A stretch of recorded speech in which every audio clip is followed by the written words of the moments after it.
धनुष की प्रत्यंचा टूट गई है बृहन्नला। पता नहीं कौन सी शक्ति है जो तुम्हारी सुरक्षा कर रही है, परंतु ये राधेकर्ण उस शक्ति के समक्ष अपनी पराजय स्वीकार करता है।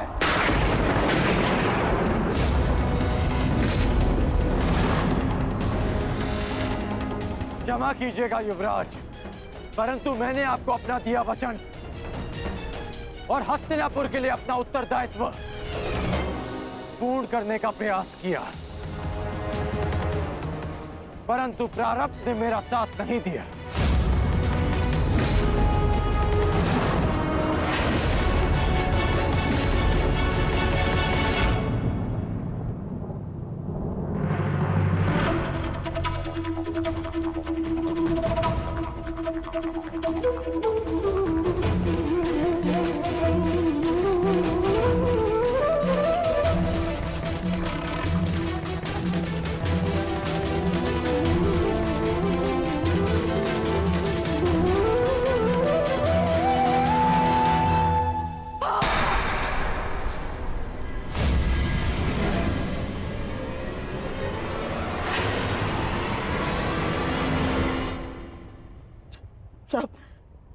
सब व्यर्थ गया।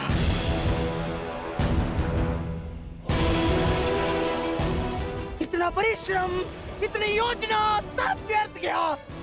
सब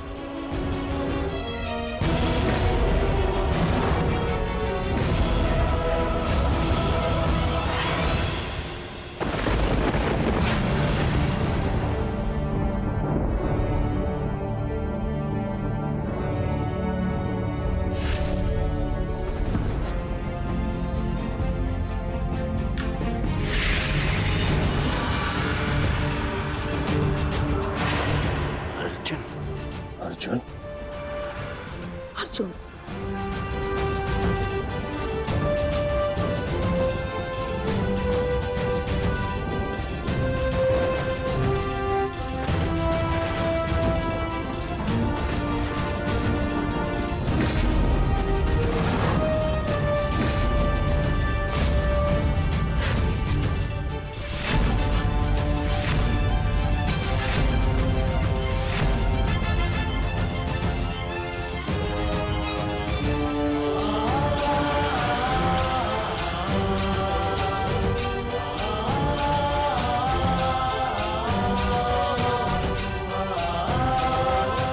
अज्ञातवास पूर्ण हुआ ज्येष्ठ।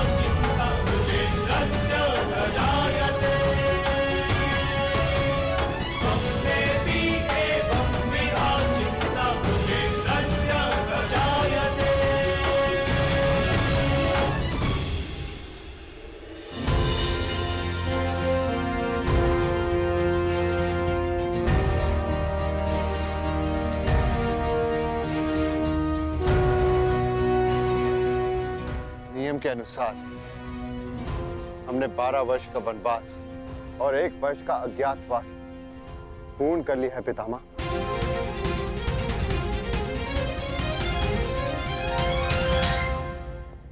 आपसे ये आशा नहीं थी धर्मराज कि आप असत्य भाषण करेंगे।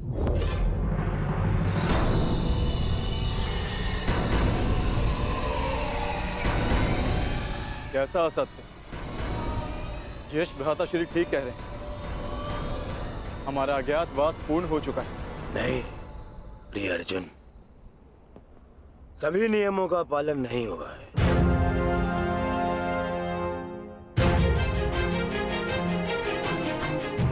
कैसे नहीं हुआ? 13वें वर्ष में हमें कोई पहचान ना सके, यही नियम था। हाँ, और इस नियम को समझने के लिए तुम लोगों के पास पुनः 13 वर्ष का समय होगा भीम। है ना दुर्योधन? समझाओ इसे। हाँ मामाश्री, क्योंकि नियम अनुसार पहचाने जाने पर असत्य बोलना भी नियम भंग करना होता है, और असत्य बोलकर तुमने नियम भंग किया।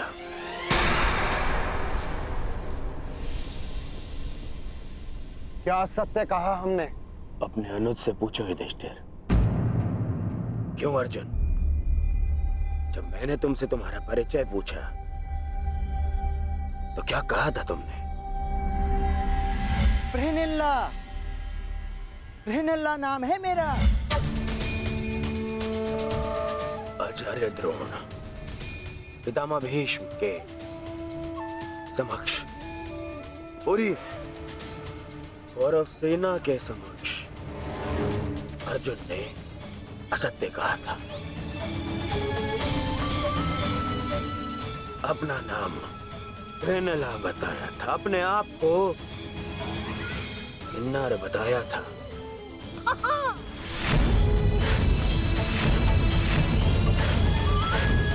क्यों अर्जुन, क्या ये असत्य नहीं था?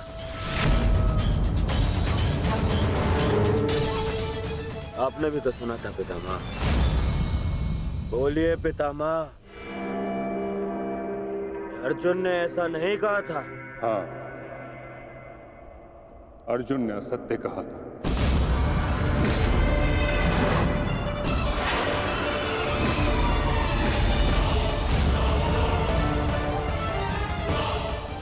और अर्जुन ने अपना नाम बृहन्नला बताया था, और वो ही बृहन्नला अर्जुन बन के सामने खड़ा है।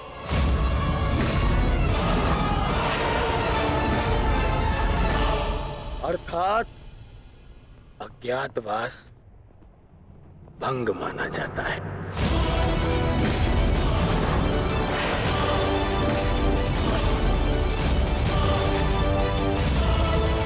पांडवों, वापस वन में जाओ और योजना बनाओ कि अगली बार 12 वर्ष के पश्चात अज्ञातवास में कैसे पकड़े ना जाओ।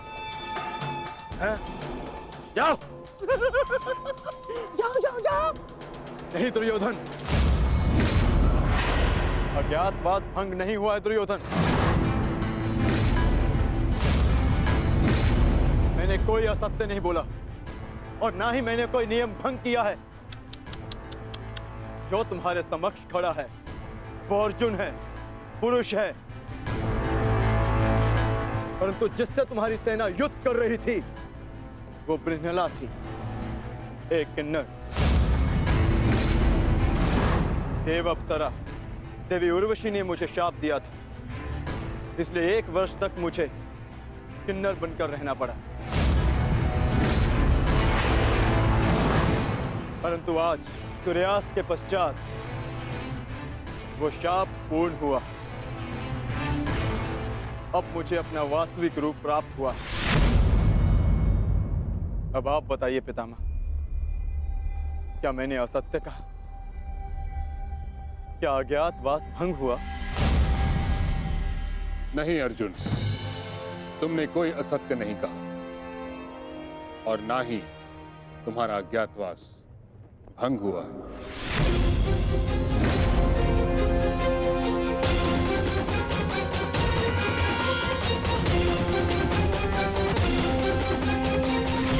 परंतु मैंने इसे पहचान लिया था पितामह। नहीं दुर्योधन, तुमने पहचाना नहीं था। तुम्हें आभास हुआ था कि ऐसा बाण केवल अर्जुन चला सकता है। यदि तुम्हें विश्वास होता तो तुम अंगराज से वैष्णवस्त्र का संधान करने को नहीं कहते। इसलिए मौन रहो। मैं ये घोषणा करता हूं कि पांडवों का अज्ञातवास सफलतापूर्वक पूर्ण हुआ।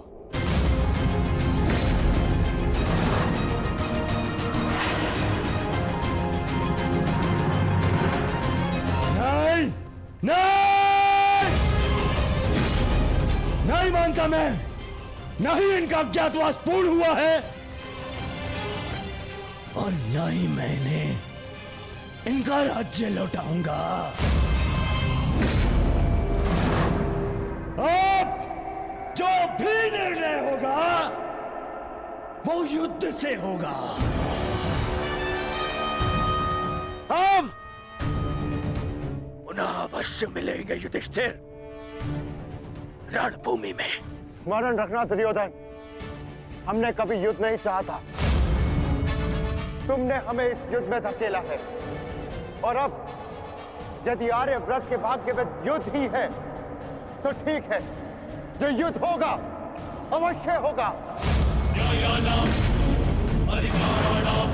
यदि न्याय और नीति के लिए हम वनवास भोग सकते हैं तो न्याय की स्थापना के लिए हम युद्ध भी अवश्य कर सकते हैं।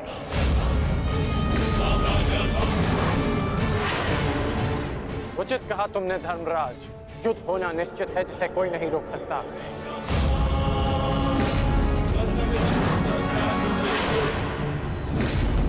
अज्ञातवास पूर्ण होने का सुख कुछ ही दिनों तक रहेगा धर्मराज। हमने बिन 13 वर्षों को यूं ही नहीं काटा है कर्ण। जानता हूं, परंतु आप ये नहीं जानते कि इन 13 वर्षों के समाप्त होने की प्रतीक्षा आपसे अधिक मैंने की है। हर पल मैंने युद्ध की तैयारी की है धर्मराज।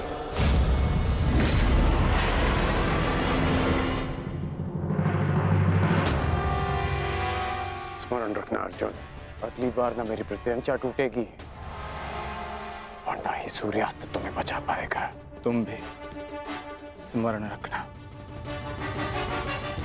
अगली बार वैष्णव अस्त्र का उत्तर पशुपतास्त्र से मिलेगा।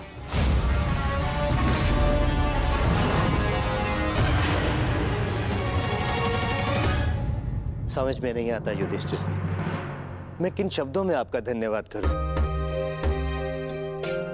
आप पांचों ने ना केवल मेरी, मेरे परिवार की, अपितु मेरी प्रजा की भी रक्षा की है। आभार की आवश्यकता नहीं है महाराज, क्योंकि हम स्वयं आपके उपकारों के तले दबे हैं। यदि विराट नगर ने हमें शरण न दी होती तो हम फिर से 12 वर्ष का वनवास भोग रहे होते। सम्राट, समझ नहीं आता कि आपका ये ऋण कैसे चुकाऊंगा मैं। जीवन भर भी आपके चरणों में सेवा करूं, ये ऋण नहीं उतार पाऊंगा मैं। ऋण उतारने के लिए चरणों पर गिरने की आवश्यकता नहीं है विराट राज।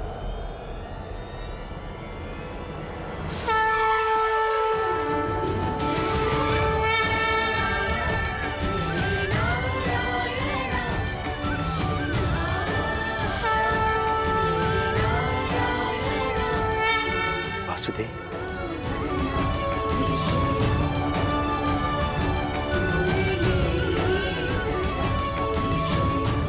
प्रणिपात वासुदेव। आपकी समस्या है कि आप पांडवों का ऋण कैसे चुकाएं, और उस समस्या का हल मेरे पास है विराट राज।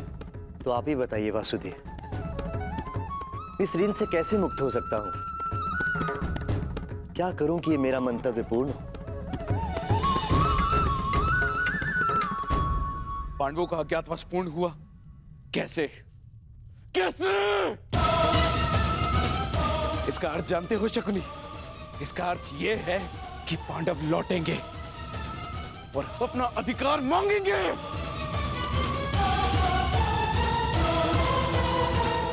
उनके मांगने से क्या होता है पिताश्री? मैं उन्हें अवसर नहीं दूंगा, कुछ नहीं मिलेगा उन्हें पिताश्री। मान!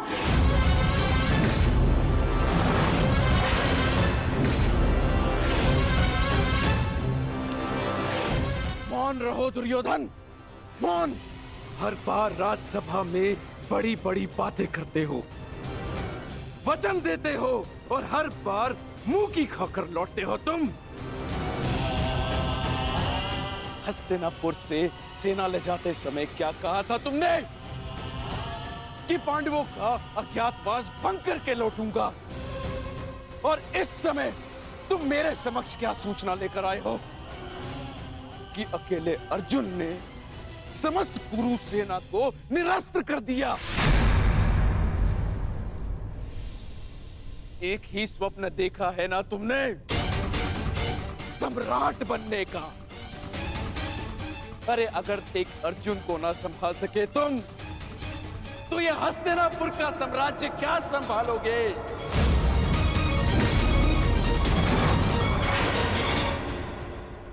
महाराज की जय हो। महाराज, विराटनगर से आपके लिए संदेश आया है।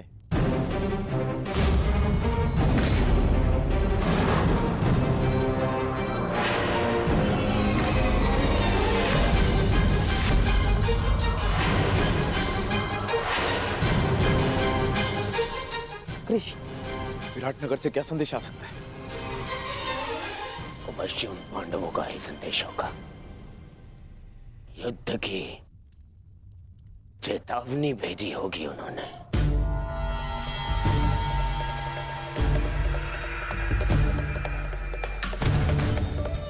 संदेशा पढ़ो शकुनी।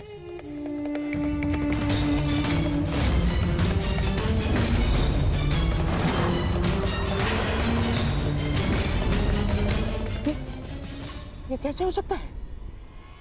क्या लिखा है इसमें मामाश्री? ये नहीं हो सकता दुर्योधन।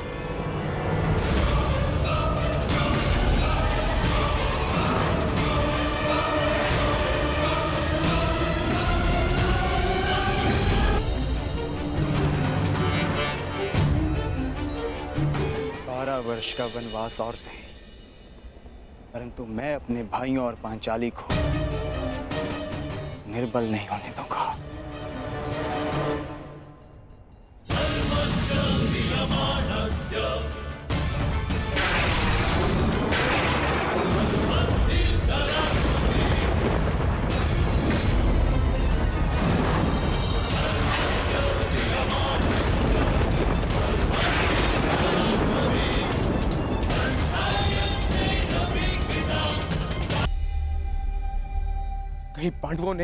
कहीं पांडवों ने युद्ध की चेतावनी तो नहीं दी?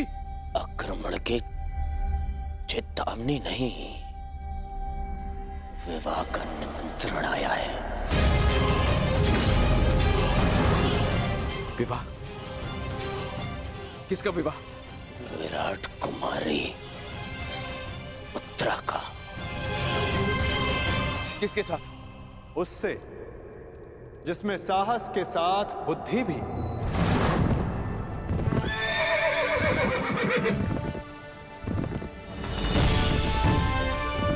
उसके हाथों में पर्वतों का बल है,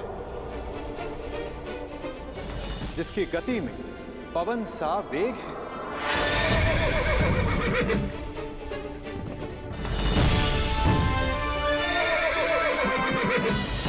जिसके विषय में तुलना ही नहीं की जा सकती कि उसके बाणों की धार अधिक तीक्ष्ण है या उसका मस्तिष्क।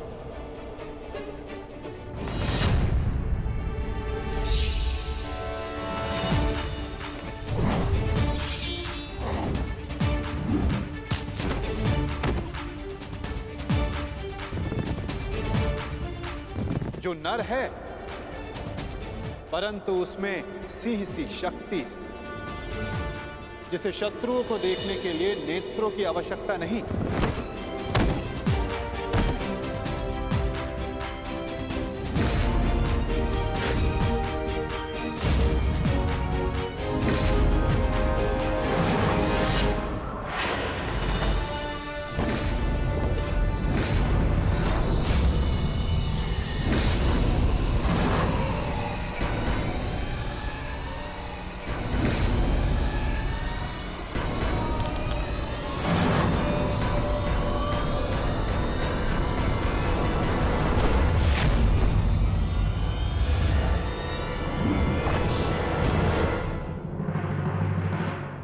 जिसकी शक्ति शेषनाग के समान है।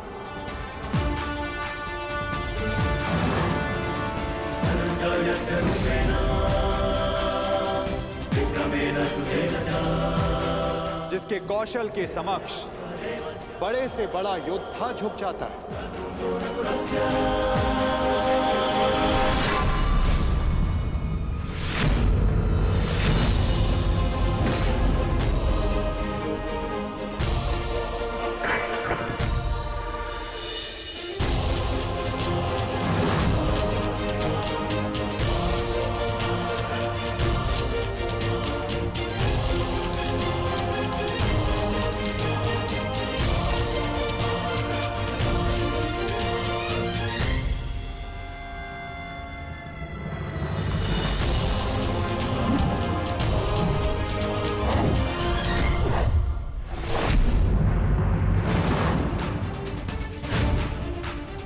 मित्रों का मित्र और शत्रुओं का शत्रु है, जो अपनों के मान के लिए अपने प्राणों को न्यौछावर कर दे, परंतु उसमें तनिक भी अभिमान नहीं।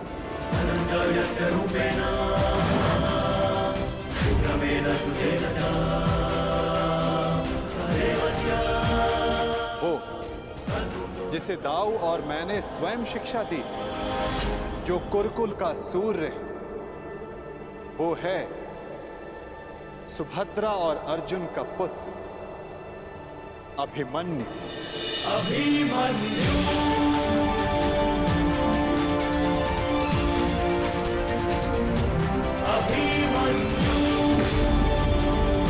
वो जितना शक्तिशाली है उतना ही विनम्र है।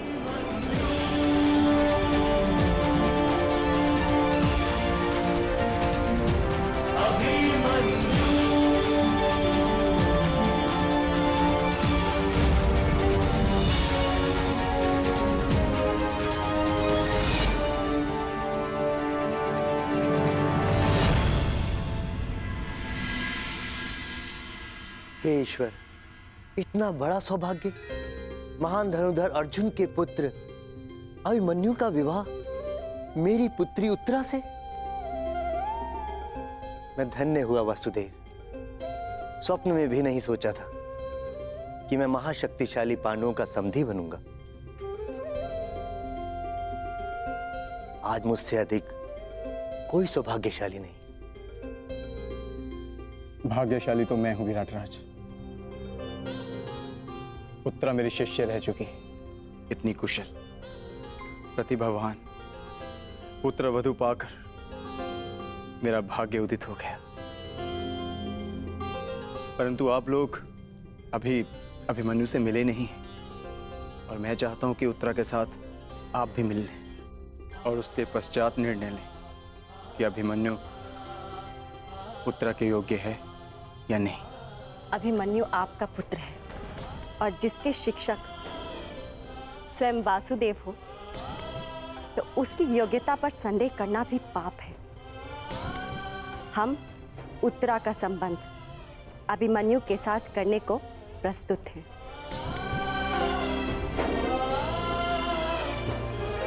और आपका क्या निर्णय? बधाई हो विराट राज, अब आप पांडवों के समधी हुए।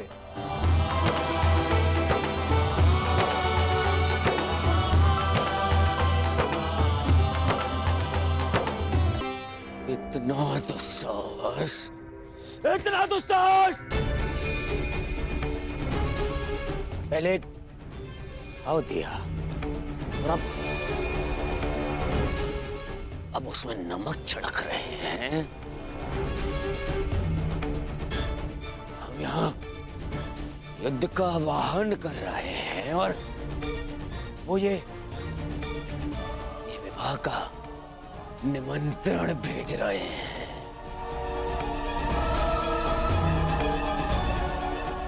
नहीं जाएंगे हम वहां, नहीं जाएंगे, कोई नहीं जाएगा वहां। ना ना ना ना दुर्योधन, हम वहां जाएंगे।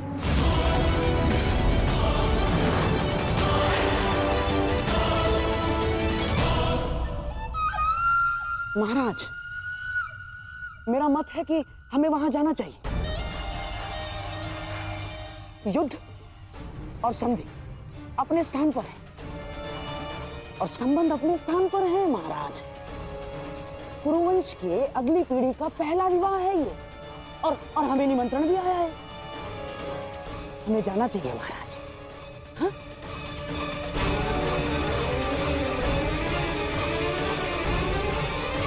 क्यों महामहिम, आप क्या सोचते हैं?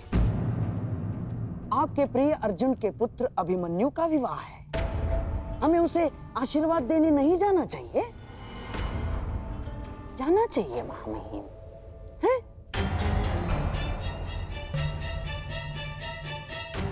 क्यों अंगराज, क्या एक पीढ़ी के बैर का दंड अगली पीढ़ी को देना क्या न्यायोचित है? बोलिए अंगराज। जिनसे युद्ध करना है उनका आतिथ्य ग्रहण करना उचित नहीं है। महाराज, यदि हम पांडवों के अतिथि बने तो वो ये संकेत देगा कि हम उनसे भयभीत हो गए हैं। ना ना ना ना ना ना, अपितु इस निमंत्रण को स्वीकार नहीं किया तो संदेश जाएगा कि हम उनसे भयभीत हैं। महाराज, तो आपके भाई थे और देवी कुंती अभी भी हस्तिनापुर में निवास करती है, तो क्या हम उनसे अपने पौत्र के विवाह में सम्मिलित होने का अधिकार छीन सकते हैं? महाराज, देवी कुंती के लिए हमें इस विवाह में अवश्य जाना होगा। महाराज, प्रेम का प्रस्ताव आया है, उसे स्वीकार कर लेते हैं। यदि युद्ध की चुनौती आएगी तो उसे भी स्वीकार कर लेंगे। मैं जानता हूं महाराज, आपके मन में अभी इस समय क्या दुविधा चल रही है, परंतु हस्तिनापुर के सम्राट होने के नाते आपके भी कुछ उत्तरदायित्व हैं। महाराज, आप समझ रहे हैं ना महाराज मैं क्या कह रहा हूं?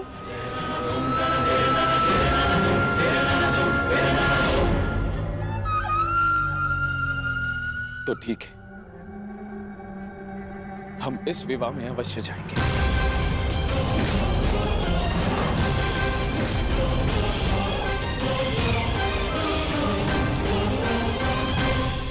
कौरव का निमंत्रण देने की क्या आवश्यकता थी वासुदेव? क्योंकि कौरव तुम्हारे संबंधी हैं विकोदर, और हमने निमंत्रण केवल कौरवों को नहीं हस्तिनापुर को भेजा है, जहां तुम्हारी माता है, पितामह है। इतने वर्षों के पश्चात भी भीम को अपने क्रोध पर नियंत्रण करना नहीं आया। मैं अपने अनुज की ओर से आपसे क्षमा चाहता हूं वासुदेव, परंतु मेरे भी मन में यही प्रश्न है कि कौरवों को निमंत्रण क्यों? और अब भी मेरा उत्तर वही रहेगा युधिष्ठिर, कि कौरव तुम्हारे संबंधी हैं। पूछने का कोई लाभ नहीं ज्येष्ठ। माधव को यदि नहीं बताना है तो वो नहीं बताएंगे, परंतु मुझे विश्वास है माधव ने जो भी निर्णय लिया होगा हमारे हित में ही लिया होगा, क्योंकि माधव की आंखें भविष्य देख सकती हैं। यदि विश्वास है बात तो आगे बढ़ो, विवाह की तैयारी करो, क्योंकि समय कम है और कार्य अधिक शेष है।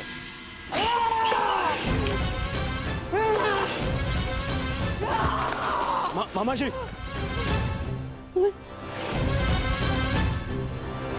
तुम्हें क्या लगता है ये निमंत्रण मैंने बड़े आनंद से स्वीकार किया है? हैं? ये लगता है तुम्हें? मेरे मन से पूछो, मेरी आंखों में देखो दुर्योधन, तुम्हें उत्तर मिल जाएगा। कितना बड़ा अपमान है ये निमंत्रण मेरे लिए, ये निमंत्रण। परंतु यदि इतना बड़ा अपमान था मामाश्री, तो निमंत्रण स्वीकार क्यों किया मामाश्री? क्योंकि एक अपमान का उत्तर देने के लिए अपमान को स्वीकारना पड़ता है दुर्योधन। ये विवाह, ये संबंध, ये निमंत्रण मेरे लिए उस कृष्ण का प्रहार है दुर्योधन। प्रहार, बड़ा दुखदायी प्रहार है, और उस प्रहार का उत्तर देने मुझे जाना होगा दुर्योधन। और मैं जाऊंगा। तुम खड़े क्यों हो? तुम बैठो, मैं जाऊंगा। मैं जाऊंगा। मैं कुछ समझ नहीं पा रहा हूँ मामाश्री। उस छलिए ने मुझे हरा दिया दुर्योधन। मैं हार गया। हमने दिग्विजय करके उन्हें मित्र विहीन कर दिया। द्वारका में महाबली बलराम के साथ संधि करके हमने उन्हें आशाविहीन कर दिया, परंतु उस छलिया ने एक ही क्षण में पांडवों को वो सब कुछ दे दिया जो हमने उनसे छीना था। दुर्योधन, इस विवाह से उस वासुदेव ने उन पांडवों को राज्य, मित्र, आशा सब कुछ दे दिया, सब कुछ दे दिया दुर्योधन।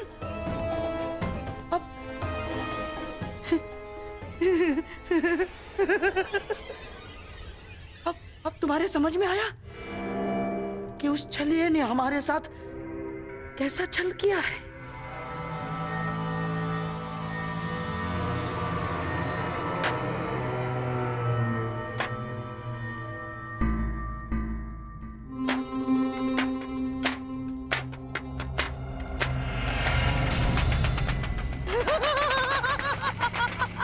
साम ताम दंड भेद युक्ति कपट छल कुचक्र षड्यंत्र, कुछ भी प्रयोग करके मैंने इस विवाह को अपशकुन न बनाया तो मेरा भी नाम शकुन ही नहीं।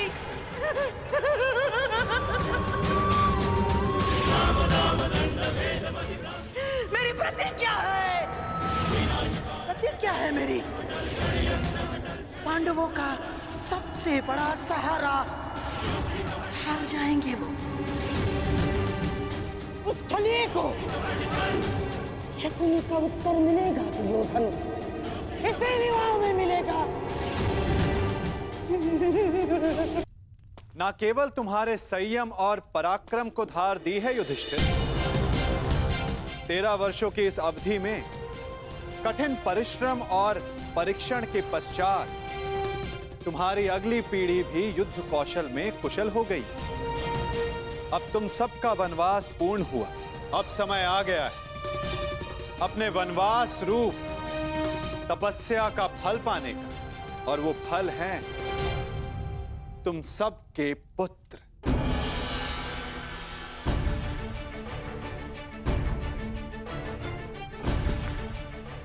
सर्वप्रथम प्रस्तुत है युधिष्ठिर पुत्र प्रतिविंध्य।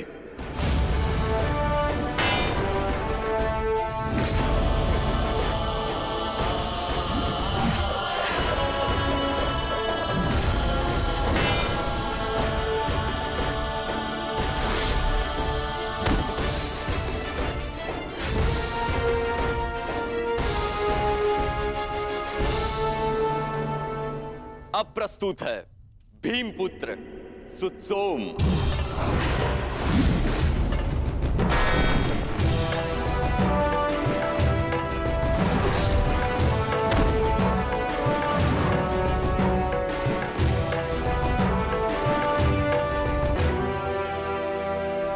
अगला शूर है गांडीवधारी अर्जुन का सुपुत्र शुतकर्म।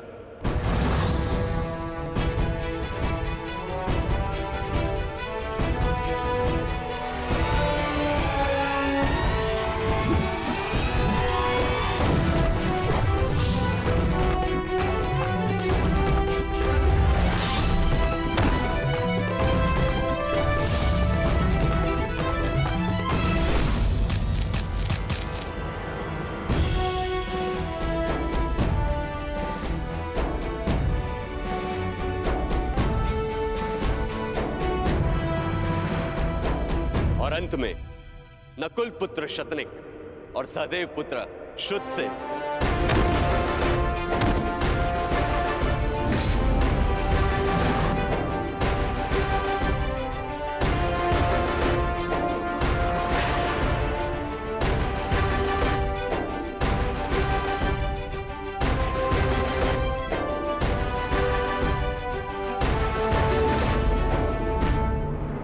और अब प्रस्तुत होने जा रहा है वो योद्धा जिसने युधिष्ठिर का धर्म भी सीखा है, जिसमें भीम जैसा बल भी है, नकुल की एकाग्रता और सहदेव की चपलता, और धनुर्विद्या में अर्जुन जैसी निपुणता। वो है अर्जुन पुत्र महायोद्धा अभिमन्यु। कृष्णे गुणार्जुता पांडवेषु च ये गुणा अभिमन्यु शक्ते गुण संचया अभिमन्यु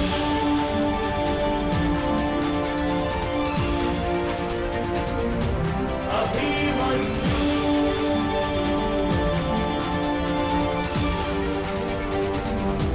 अभिमन्यु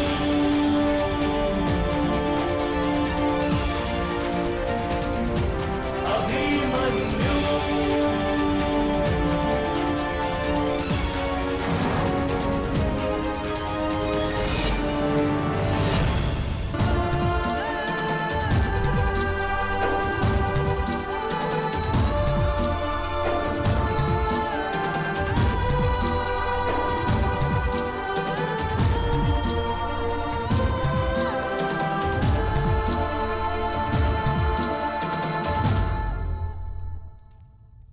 मामाश्री ने मेरे परिचय में एक बात कम कही माता, कि आप जैसा तेज भी है मुझ में। प्रणिपात।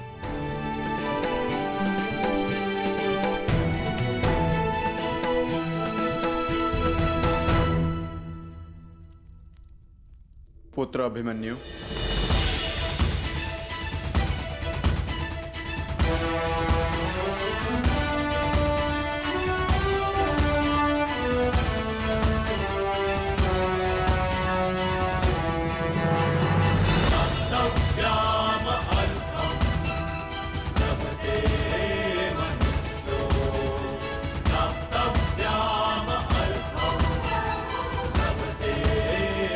पिताश्री।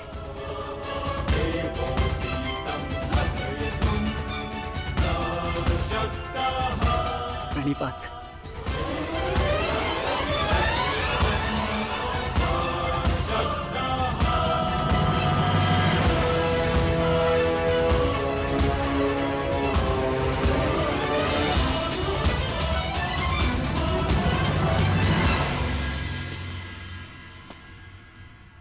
श्री बलराम, मुझे समझ में नहीं आता कि मैं आपका ऋण कैसे चुकाऊंगा।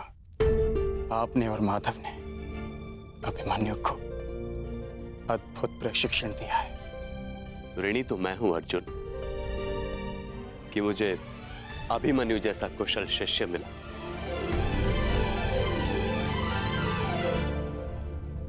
आपका पुत्र साम कहाँ है सखा? उसे नहीं लाए साथ में? क्या वो हमसे नहीं मिलना चाहता?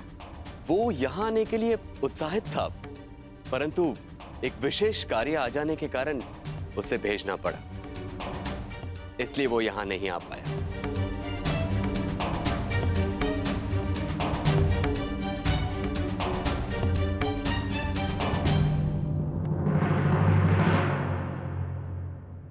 मेरे प्रिय,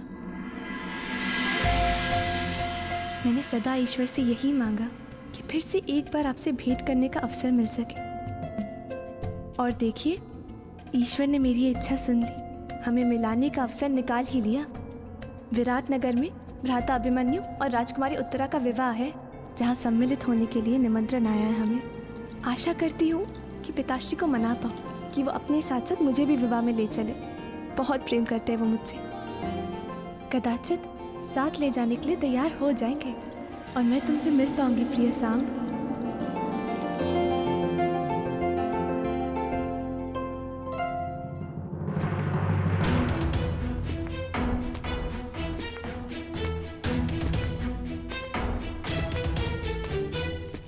मैं हमेशा से चाहती थी कि मैं और तुम ऐसे ही किसी विवाह में मिले और साथ साथ स्वप्न देखें कि हमारा भी विवाह ऐसे ही जल्द से जल्द हो।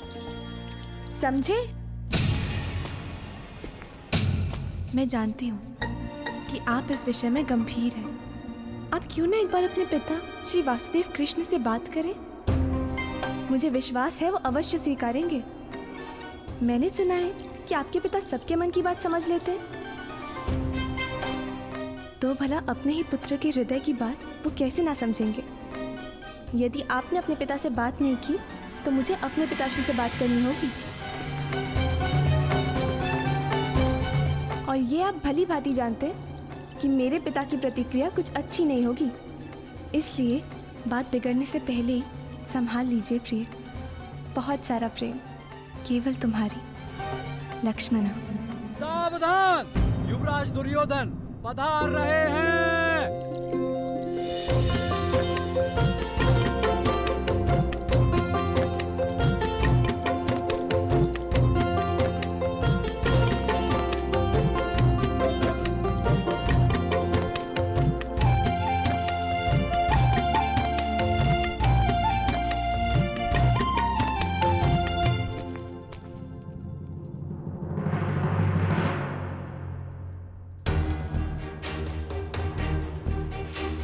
लक्ष्मणा,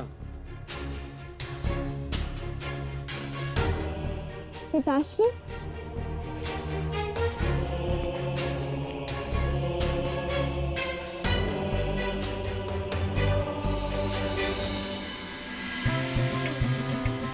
सदा प्रसन्न रहो पुत्री। प्रणीपात। अरे, हमारी पुत्री तो प्रतिदिन और भी ज्यादा सुंदर होती जा रही है। लगता है शीघ्र ही स्वयंवर रचना पड़ेगा आपका। युवराज की जय हो, राजकुमारी की जय हो।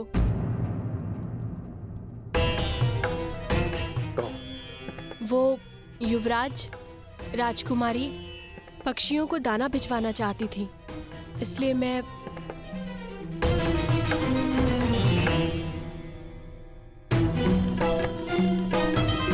हाँ हाँ दे रहे हैं ना।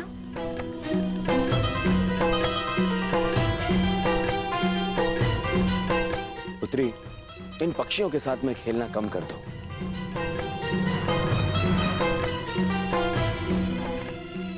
और अपनी माता से संसार और घरद्वार की सीख लेनी चाहिए।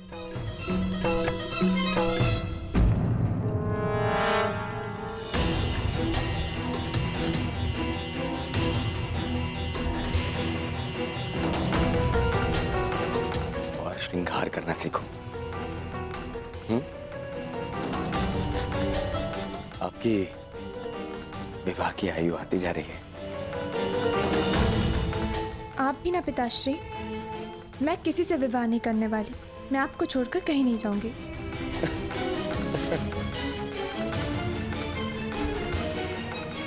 विवाह तो हर कन्या को करना ही होता है, और फिर अपने पिता का घर छोड़ के जाना होता है। नहीं,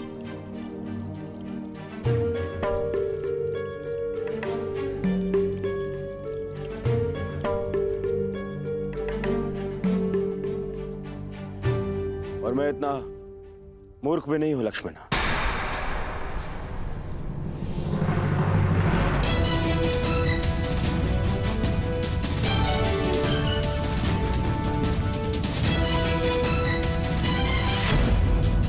और आपको लगता है कि आप अपने पिता से कुछ भी छुपाने में सक्षम हैं?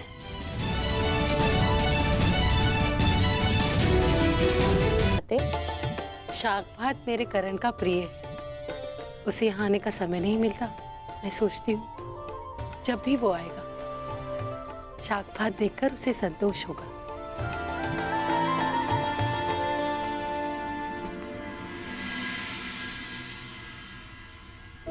कर्ण,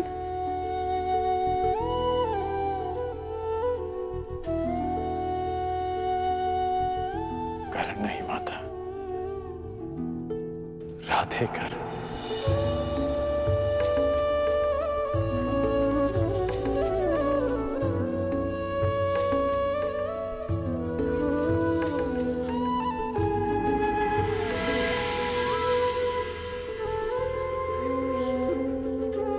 कैसी हो सुप्रिया? जी ठीक हो। कितना स्मरण किया तुम्हें पुत्र, परंतु तुम्हें अपनी माता की याद ही नहीं आती। माता ऐसा मत कहो, बहुत याद आती है। आइए माता।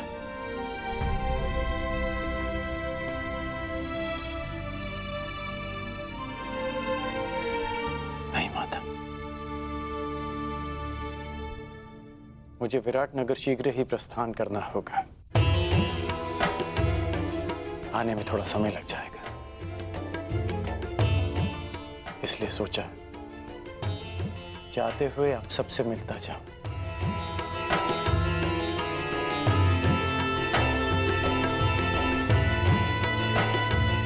किसे खोज रहे हो पुत्र? वृषसेन को खोज रहा हूं माता।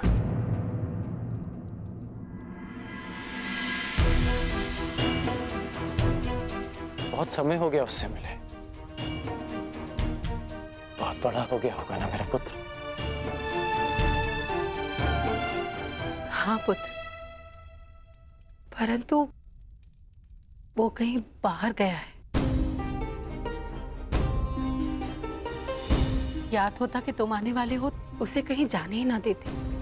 अच्छा, बाहर क्या? माता, उसे आने में अधिक समय लग जाएगा क्या? कदाचित आज तुम उससे मिल नहीं पाओगे। नहीं माता, मुझे उससे मिलना है। पिछली बार भी विराट युद्ध से पहले जब मैं यहाँ आया था तो उससे नहीं मिल पाया था माता, परंतु इस बार मैं उससे अवश्य मिलूंगा। ठीक है, मैं अपने पुत्र की यहीं प्रतीक्षा करता हूं। अन्यथा यदि आपको पता है कि वो कहां गया है तो आप मुझे बता दीजिए, मैं वहीं जाके उससे मिल लूंगा।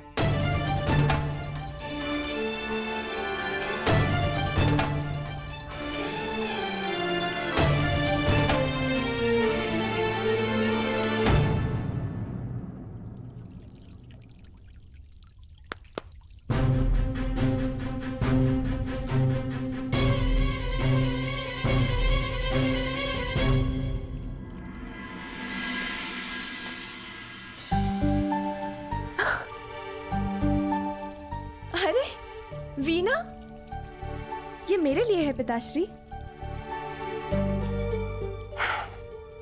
आपने अपनी माता से यही मांगा था ना? पिताश्री, इसे सीखने की अनुमति है?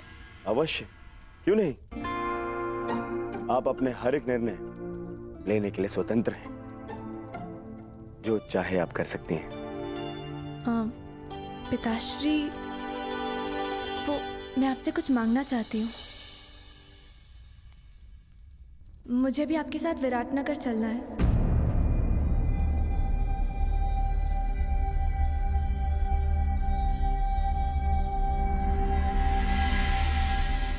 प्रश्न ही नहीं उठता लक्ष्मणा।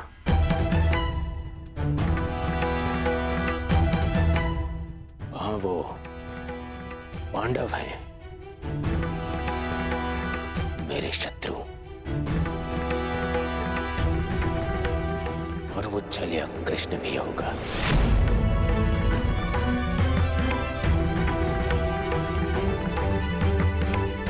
जो सदा मेरे सामने कठिनाइयां उत्पन्न करता रहता है।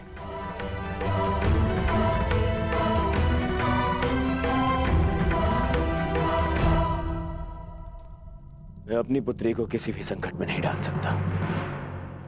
परंतु पिताश्री, आप ही ने कहा था कि आप हमारी प्रत्येक इच्छा पूरी करेंगे। अवश्य, परंतु जानबूझकर आपको संकट में तो नहीं ढकेल सकता ना। आपकी सुरक्षा मेरा कर्तव्य है।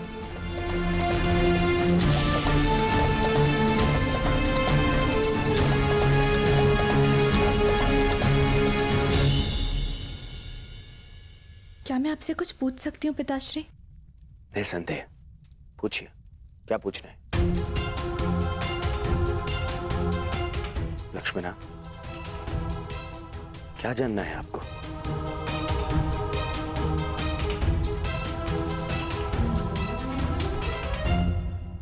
कुछ नहीं, फिर कभी पिताश्री।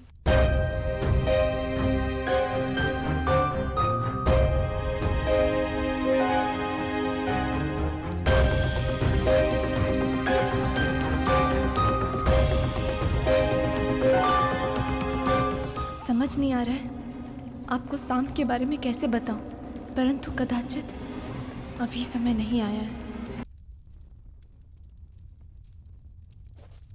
क्या हुआ? आप दोनों इतना विचलित क्यों हैं? कुछ नहीं पुत्र, सब ठीक है।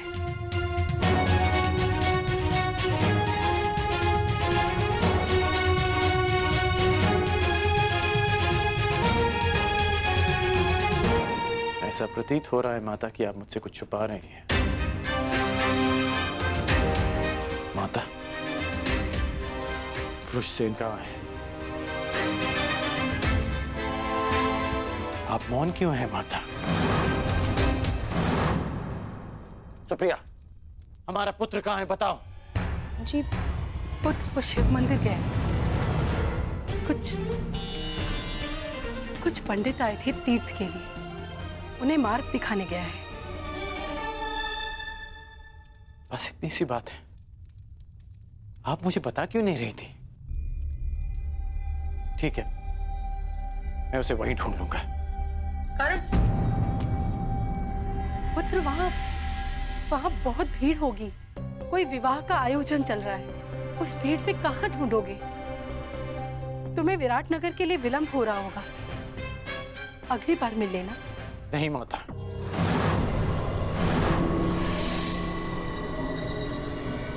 मैं इसी बार उससे मिलूंगा। मैं शिव मंदिर जा रहा हूं माता। प्रणिपात।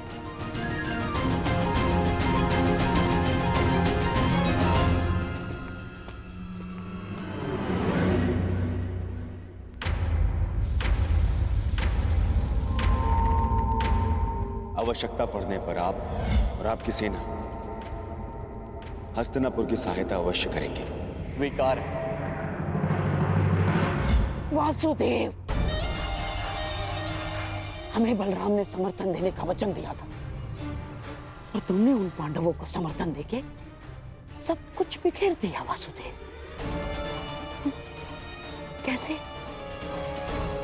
कैसे तुम्हें अपने मार्ग से हटाओ? कैसे तुम्हें पराभूत करो? कैसे तुम्हारा अंत करो? वासुदेव, कैसे करो?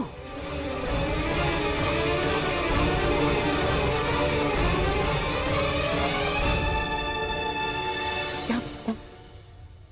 हाँ, एक काम कर सकता हूँ। विवाह में उसके भोजन में विष मिलाकर दे देता हूँ। हाँ? वहाँ इतने सारे अतिथि होंगे, किसी को संदेह भी नहीं होगा। हाँ।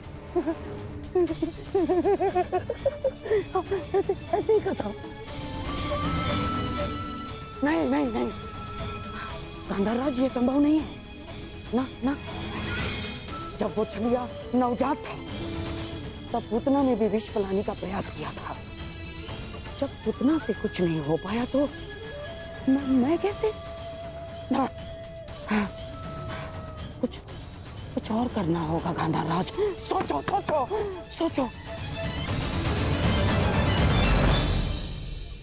दासी, इधर आओ।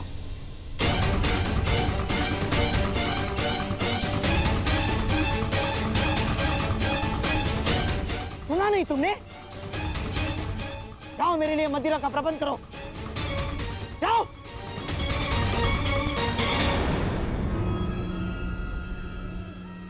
अब मैं ध्यान लगाकर सोच पाऊंगा। अब मेरा मस्तिष्क चलेगा। अभी तक यहीं खड़े हो तुम?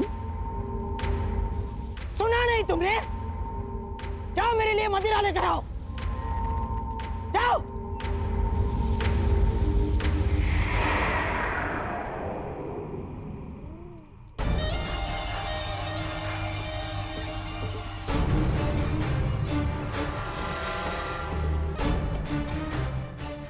करूं उस वासुदेव का अंत?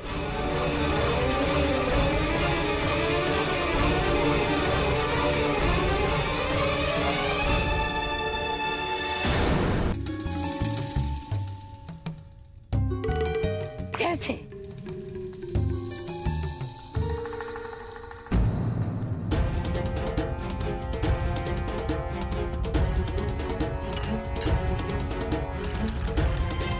गांधार नरेश, मदिरा।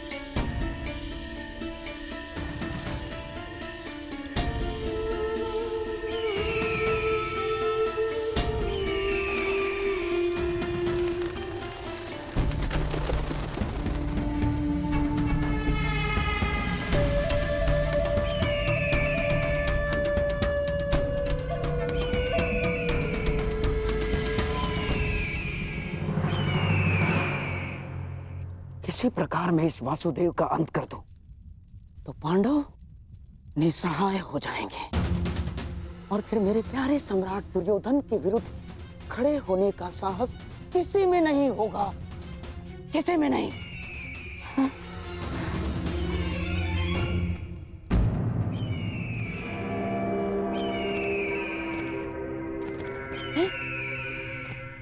ये तो कोई संदेश है।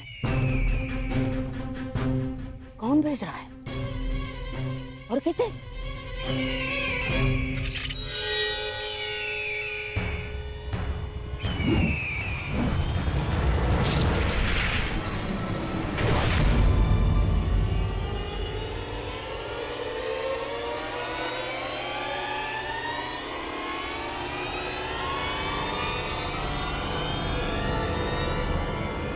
संदेश केवल आपकी लक्ष्मण।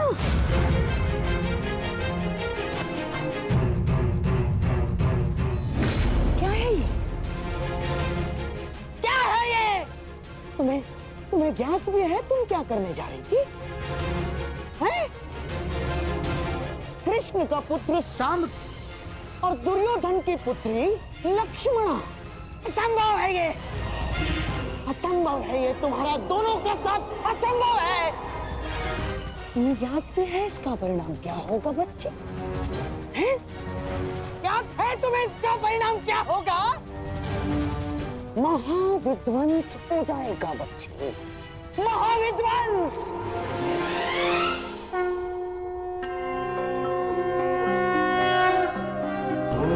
त्र्यंबकं यजामहे सुगंधिं पुष्टिवर्धनम्। महोदय जी, यहाँ तो विवाह का आयोजन था ना, क्या वो समाप्त हो गया? कैसा विवाह भद्र? यहाँ तो कोई विवाह का आयोजन नहीं चल रहा है। कदाचित आप भिन्न स्थान पर आ गए हैं। अर्थात माता और सुप्रिया मुझसे झूठ कह रहे थे, परंतु क्यों?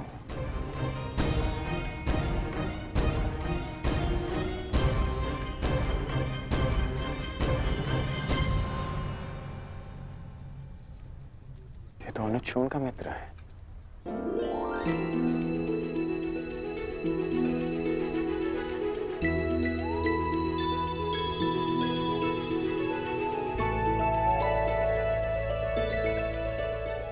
बहुत वर्षों बाद तुमसे भेंट हुई। कैसे हो तुम? मैं बहुत अच्छा हूँ, परंतु आप यहाँ भ्राताकर्ण? मैं अपने पुत्र ऋषियन की खोज कर रहा हूँ। मुझे किसी ने बताया था कि वो इस मंदिर में किसी के विवाह में सम्मिलित होने आया है। वो आपको यहाँ नहीं मिलेगा भ्राताकर्ण, वो सदा अपने प्रिय स्थल पर होता है। प्रिय स्थल? वृषसेन, कहाँ हो वृषसेन? पुत्र कहाँ हो तुम? वृषसेन!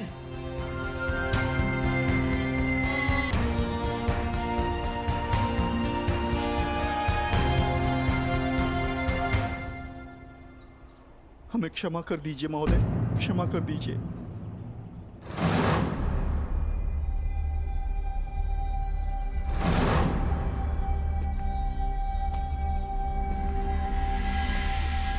ऐसा करने से पहले तुम्हें इसके परिणाम को सोच लेना चाहिए था। अनेक मनुष्यों ने तुमसे इसी प्रकार निवेदन किया होगा, परंतु तुम दुष्टों ने कभी किसी की याचना सुनी? कौन है ये सब और किस बात की क्षमा मांग रहे हैं? और ये कौन है?